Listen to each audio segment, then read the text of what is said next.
Hello, I'm Daniel Rester, And I'm Luke Carpenter. and this is Movie Holic. Today we're doing a review on The Green Lantern.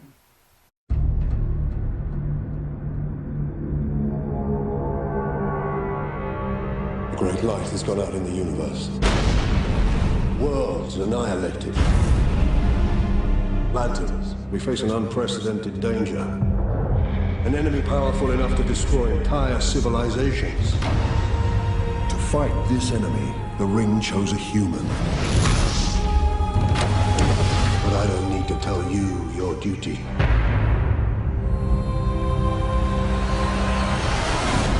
The Green Lantern is about Air Force pilot Hal Jordan, played by Ryan Reynolds, becoming the first human Green Lantern ever.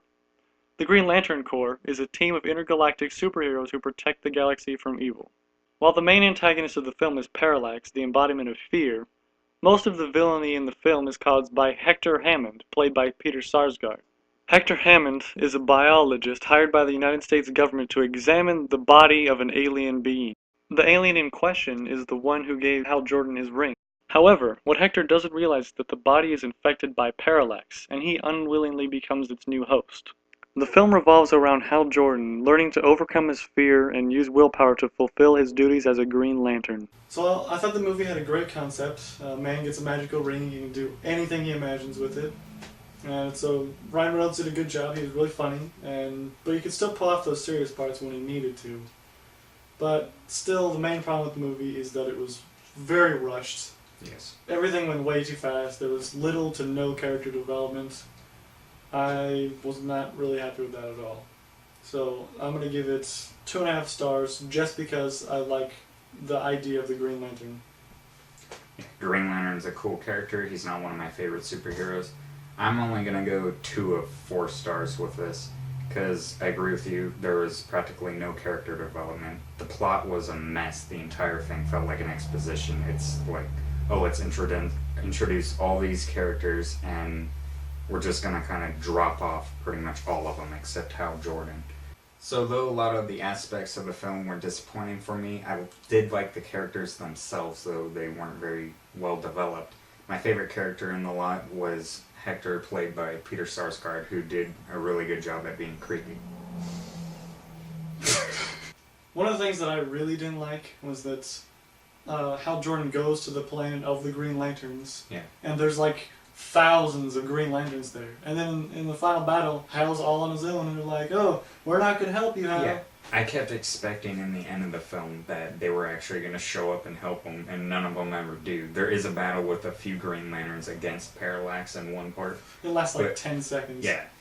But you would expect that more of them would actually show up and be the protectors of the universe that they're actually supposed to be. But There's- instead they just leave it all on Ryan Reynolds. They're like, there's 3,000 of them, and you'd think if they ganged up, they could take out Parallax, but they're like, no, let's not even risk having an overpowering battle against one creature. Yeah. Don't want to risk it. There is obviously going to be more Green Lantern films since, like I said, this entire film feels like an exposition. That really annoyed me. Yeah, it's like they wanted to set up the story and just try and get to the end of it so they could get Yeah. towards the other movies. Like which you they said, hope to it make is better. rushed. It's just like, oh, let's set this up because we automatically know that it's going to make a lot of money, so we can just go ahead and make more soulless sequels. This movie had pretty great effects, actually.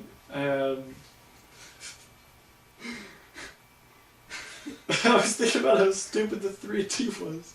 And I was like in the theater, like the only thing the glasses did for me is I looked up and I could see my own reflections in my own eyes. Me too. I kept 3D is just really starting to annoy me nowadays. Ever since Avatar, it's just like, oh, we have to make everything in 3D. And I agree with you. The effects in this were pretty good. They were colorful. But Yeah. the 3D is just pretty much worthless. Like a lot of films being put out nowadays. And I agree with you. I kept looking up at the lights too, and the lights shining down on the glasses looked better than like Yeah. what they tried to do with 3D in this. I actually didn't even notice anything that was 3D in the movie. Yeah, I expected them to do the Green Lantern thing at least where he like throws his fist towards the camera or something, Didn't and happen. you didn't even get that. Instead, you got a giant side angle of him throwing the fist. Yeah. The effects were also good in the fact that, like, the objects he makes are solid, but they're transparent, and they do a really good job making them look like they're actually there. Yeah, I sort of questioned some of the stuff that he makes. Like, oh, it's the first time I'm going to show off my powers to all the humans. I'm going to make this, like, NASCAR-looking racetrack. It was a Hot Wheels track. Yeah, it looks like for a friggin- helicopter. Yeah, to save a helicopter, I'm going to make a Hot Wheels track. And put gigantic wheels on a helicopter. He could have, like, caught it and gently set it down. But no, instead, he we're put going to wheels drive it and around drive for it around. days. Yeah. I would have done the exact same thing. Continuing with my problems with the character development is Blake Lively. She was really effective in last year's film, The Town. And here, it's just like her talent is really wasted. She doesn't really do much. And then there's also some family characters that are introduced for Ryan Reynolds, like his nephew. And then we see the nephew for about 2 minutes, and you think that the nephew's going to be a really important factor in his life and stuff. And then that's it. It just drops off again. Overall, Green Lantern is a cool character. Well, all the characters are cool. He can do anything he wants, which is pretty cool powers. But since the movie was too rushed and character development was really bad, that's why I'm not even giving it close to a 3. So 2.5, sticking with it. Oh, you're so detailed. No, I don't think it's a 2.5. I think it's a 2, a very average superhero film. Borrowed a lot of stuff from other superhero movies. It sort of stuck to formulaic ideas. And bad character development, the effects, I do agree, were good. Yeah. Good characters among the bad character development.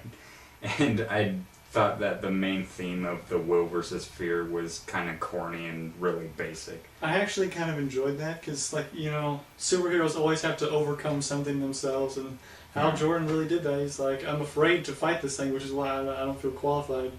But he eventually overcomes it and faces the greatest challenge of his life. It was alright, but seriously, it's Ryan Reynolds. He doesn't have any fear. But the film was watchable. It was entertaining at times. Ryan Reynolds was good. Peter Sarsgaard was good. Some of the effects were good. But it wasn't that great of a film, so I'm just going to say 2 out of 4 stars for me. Fine. This is Movie Holic. Brightest day, blackest night, no evil shall escape my sight. Let those who worship evil's might beware my power. Green Lantern's light!